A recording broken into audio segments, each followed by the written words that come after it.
आखिर जो अमेरिकी राष्ट्रपति डोनाल्ड ट्रंप ये कह रहे थे कि पाकिस्तान हमारा पुराना पार्टनर है, आई लव पाकिस्तान, वही अमेरिका अचानक से क्वाड की मीटिंग में जो साझा बयान जारी होता है उसमें पहलगाम घटना के जो साजिश करता है, जिन लोगों ने इस अटैक को अंजाम दिया उनको उनके अंजाम तक पहुंचाने की बात पर हस्ताक्षर करता है। और जब जयशंकर क्वाड नेशंस को यह समझा रहे थे कि भाई आतंकवाद पर हमारी जो कार्रवाई होगी, अगर हमारे लोगों को खतरा होगा तो भारत कार्रवाई करेगा, अगर हमारे ऊपर आतंकी हमले होते हैं तो भारत के पास ये हक है कि वो उन आतंकी ठिकानों को तबाह बर्बाद कर दे, चाहे वो दुनिया के किसी भी हिस्से में हो। विदेश मंत्री जयशंकर का बयान सुनिए, साथ ही उनके पीछे जो अमेरिकी विदेश मंत्री मार्क रूबियो हैं उनकी बॉडी लैंग्वेज को देखिएगा, आपको अपने आप ये बात समझ में आ जाएगा कि डिप्लोमेसी की मास्टर क्लास में जयशंकर ने अमेरिका की कैसी क्लास लगाई है। Terrorism in the light of our recent experience, the world must display zero tolerance. Victims and perpetrators must never be equated, and India has every right to defend its people against terrorism, and we will exercise that right. We expect our Quad partners to understand and appreciate that. India plans to host the next Quad summit. We have some proposals on how to make that productive. I'm sure so do our partners. We will discuss and I'm sure we will agree. Once again, I thank Secretary Rubio for hosting us today and I look forward to our discussions. Thank you. America में quad देशों के विदेश मंत्रियों का जो है सम्मेलन है, जिसमें जापान के विदेश मंत्री हैं, भारत के विदेश मंत्री हैं, अमेरिकी विदेश मंत्री हैं, इसके अलावा ऑस्ट्रेलियाई विदेश मंत्री भी पहुंचे हुए हैं। अब कहानी यह है कि क्वाड का निर्माण क्यों हुआ था, क्वाड की जरूरत क्यों पड़ी, हम उस बात पर भी आएंगे। लेकिन फिलहाल ऐसे में जब एससीओ सम्मेलन में वहां जो साझा बयान जारी हो रहा था और उसमें जब देश के रक्षा मंत्री राजनाथ सिंह जी ने जब उसमें यह बात का जिक्र किया कि इसमें पहलगाम की हमला का जिक्र क्यों नहीं है, अगर बलूचिस्तान का जिक्र है, पाकिस्तान में हो रही घटनाओं का जिक्र है, तो उन्होंने कहा कि भाई अगर आप पहलगाम पर एक मत नहीं हैं, अगर एससीओ के देश इस बात पर एक मत नहीं है कि पहलगाम में आतंकी घटना हुई, उसकी आलोचना होनी चाहिए, तो भारत अपने आप को इस साझा बयान से विड्रॉ करता है और देश के रक्षा मंत्री ने उस पर हस्ताक्षर करने से मना कर दिया था। ऐसे समय में मैं फिर आपसे कह रहा हूं कि देखिए, विदेश मामलों में जहां तक सवाल है, हालिया कूटनीति के लिहाज से जब आप ये समझेंगे तो आपको ये समझ में आएगा किसी भी देश की विदेश नीति आज केवल इस बात पर टिकी हुई है कि उसमें आपके देश का क्या फायदा है। कोई भी डिप्लोमेसी में परमानेंट दोस्त या दुश्मन नहीं होता है, ये समय और हालात के साथ बदलते रहते हैं। ऐसा ही भारत के भी परिप्रेक्ष्य में है। भारत अगर किसी को अपना दोस्त कह रहा है तो सामने वाले को भी भारत को दोस्त समझना होगा। अगर अमेरिका यह समझता है कि एशिया के अंदर पाकिस्तान उसका एक बड़ा अलाई हो सकता है, उसका दोस्त हो सकता है, तो माफ करिएगा, फिर भारत को भी सोचना पड़ेगा।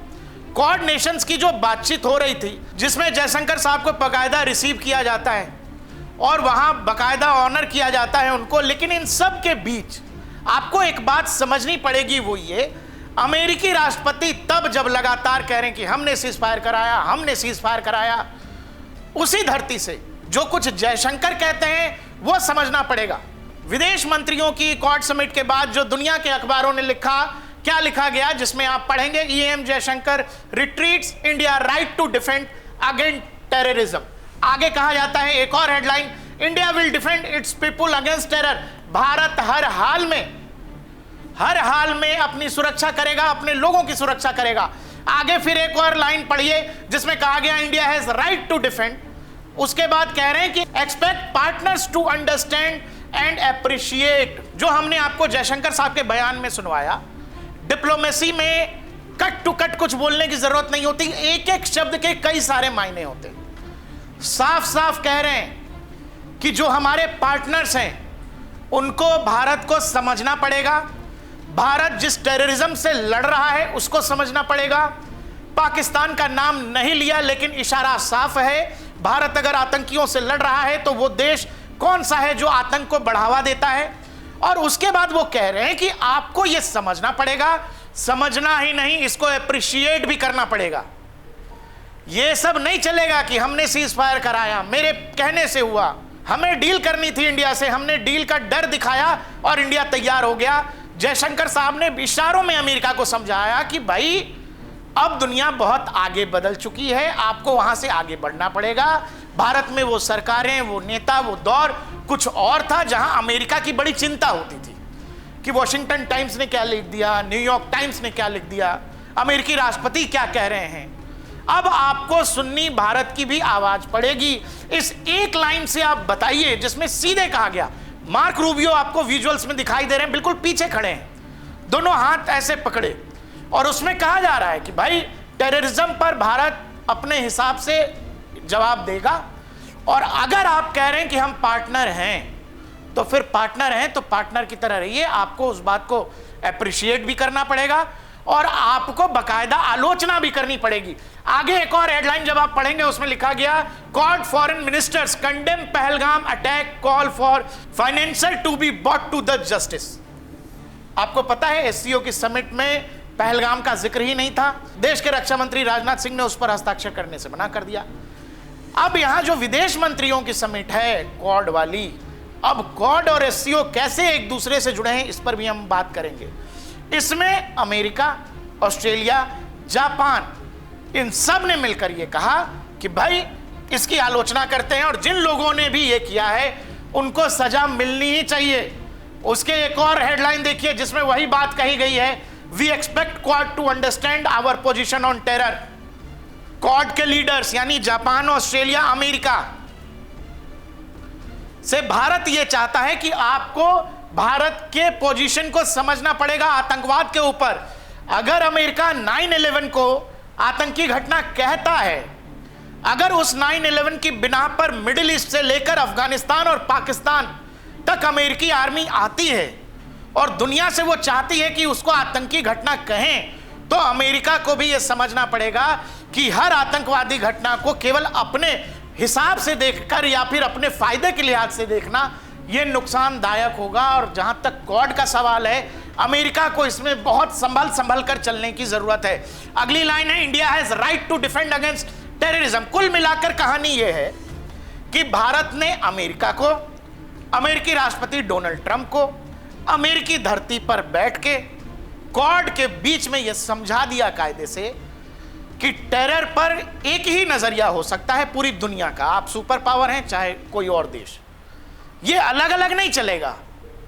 अगर पाकिस्तान टेरर फैला रहा है और अगर पाकिस्तान इस इलाके में आतंकवाद के लिए जिम्मेदार है, अगर पाकिस्तान में अलकायदा प्रमुख ओसामा बिन लादेन को आपने पकड़ा और खत्म किया, तो आप फिर इतनी जल्दी कैसे भूल गए कि पाकिस्तान ही आतंकवाद का प्रमुख जनक है। इस बात को भारत न खुद भूलेगा न दुनिया के किसी और देश को भूलने देगा। अब आइएगा क्वाड की समिट अचानक क्यों हो रही है। दरअसल अमेरिका ने जो ऑपरेशन सिंदूर के दौरान जिस तरह का स्टांस लिया, वो ऐसा लगा कि प्रो पाकिस्तान ज्यादा है। पाकिस्तान की बखिया उधेड़ दी भारतीय सेना ने, 13 से 14 एयर बेसेस खत्म कर दिए गए। बहुत सारा बताया गया कि अमेरिकी संसाधन भी वहां नूर खान एयरबेस पे तबाह हुआ। उसके बाद की जो पूरी कहानी है आपको पता है। दरअसल अमेरिका को यह लग रहा था कि संभव है जिस तरह से डोनाल्ड ट्रंप ने सार्वजनिक बयान दिए, वो नुकसान अमेरिका को क्वाड में उठाना पड़ सकता है। संभव है कि अगर अमेरिका ने अपनी नीतियों को स्पष्ट नहीं किया तो भारत क्वाड से बाहर हो जाएगा, और अगर भारत क्वाड से बाहर आ गया तो आपने क्वाड के तमाम नेताओं के बयान में एक बात का जिक्र बार बार सुना होगा, जिसमें वो इंडो पैसिफिक कहते हैं। मतलब ये जो इंडियन ओशन है ये, और ये पैसिफिक ओशन, ये पूरे के पूरे इलाके के बारे में बात होती है। वो क्यों होती है उस पर भी हम बात करेंगे। का मतलब होता है कि इस पूरे इलाके को सुरक्षित रखना, और ये पूरा इलाका सुरक्षित रह सकता है क्या बगैर भारत, अगर भारत इससे विड्रॉ हो जाए तो फिर ये काम मुश्किल है। आपको ये बात भी पता है कि इस पूरे इलाके में चीन दादागिरी करता है। हम अगली स्लाइड पर इस पर बात करेंगे। अगर आप क्वाड की बात करें, ये रहा इंडिया, ऑस्ट्रेलिया, जापान और यूएसए, और ये पैसिफिक का इलाका, ये इंडियन ओशन। तो इंडियन ओशन में इंडियन नेवी है, और ये पैसिफिक में ऑस्ट्रेलियन नेवी, जापानी, अमेरिका की नेवी, ये सब हैं यहां पर। ये एक तरह का मिलिट्री अलाई है, डिफेंस अलाई है, काउंटर करने के लिए जो चाइनीज थ्रेट्स हैं इस पूरे इलाके में, पैसिफिक में और इंडियन ओशन में तो नहीं, पैसिफिक में, साउथ चाइना सी में, उस इलाके में जो चाइनीज अग्रेशन है उसको काउंटर करने के लिए क्वाड का निर्माण हुआ था। लेकिन अब हाल फिलहाल में जिस तरह से अमेरिका ने अपनी तो इधर उधर की बातें या कह लें डोनाल्ड ट्रंप का जो मिजाज अजीब से बदल जाता है, उसको लेकर जो अमेरिकी पॉलिसी में जिस तरह की मतभिन्नता दिखी है उसको लेकर भारत के नीति निर्देशक बेहद नाराज बताए जा रहे हैं। और इसीलिए ऐसा अमेरिकी थिंक टैंक को भी लगता है कि क्वाड के लेवल पर अगर अब भारत एग्जिट कर जाता है तो फिर क्वाड में कुछ बचेगा नहीं, फिर चाइनीज अग्रेशन का इस इलाके में मुकाबला कर पाना मुश्किल हो जाएगा। क्वाड का निर्माण हुआ इसलिए कि चीन इस पूरे इलाके में, ये जो साउथ चाइना सी का इलाका हम आपको मैप पे दिखा रहे हैं, इस इलाके में वो चाहे ब्रुनोई हो, मलेशिया हो, कंबोडिया हो, वियतनाम हो, थाईलैंड हो और ताइवान तो खैर आप जान ही रहे हैं, ऊपर जापान जाइए, साउथ कोरिया जाइए, इन सभी देशों को चीन परेशान करता है अपनी मिलिट्री माइट से। वो हमेशा अपनी जलीय सीमा को आगे बढ़ा देता है। कभी चीनी नेवी किसी की जलीय सीमा में घुस जाती है, कभी चीनी एयरफोर्स किसी के वायु सीमा में घुस जाता है। कुल मिलाकर ये कि चीन इस इलाके की चूंकि मिलिट्री माइट तो है ही, तो छोटे मोटे देशों को धमका कर रखता है, डरा कर रखता है। जैसे फिलीपींस को, आपको पता है कि फिलीपींस को हमने ब्रह्मोस बेचे हैं। फिलीपींस जैसे छोटे देश को, ताइवान जैसे छोटे देश को, इन देशों को चीन डराता धमकाता रहता है। साथ ही चीन इस पूरे इलाके को जो साउथ चाइना सी का है, इस पूरे इलाके को चीन अपना बताता है, कहता है कि इस पूरे इलाके पर चीनी आधिपत्य था एक जमाने में और चीन इस इलाके को अपना जलीय सीमा मानता है। हम यहां किसी को भी एंटर नहीं करने देंगे।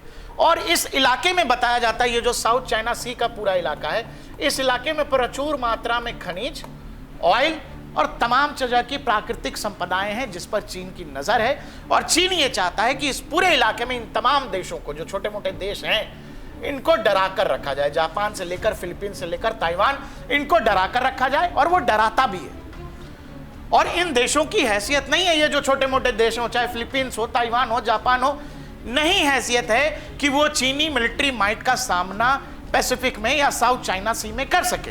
अमेरिका, जिस समय चीन का उदय हो रहा था, अमेरिकी थिंक टैंक ने हमेशा अपनी पारंपरिक नीतियों पर ध्यान दिया। मतलब हमेशा जो पारंपरिक दुश्मन है रूस, उस पर ध्यान देकर ही अमेरिकी विदेश नीति बनती रही। और रूस के पीछे चाइना इतना बड़ा हो गया, इतना बड़ा वर्ल्ड थ्रेट हो गया कि अब चाइना को काउंटर करने के लिए अमेरिका तरह तरह की तरकीब निकालता रहता है।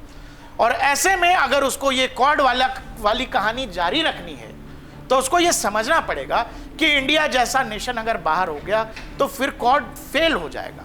वो किसी तरह का मिलिट्री अलाई या डिफेंस अलाई बचेगा नहीं, जिसको आपने चाइना को काउंटर करने के लिए बनाया।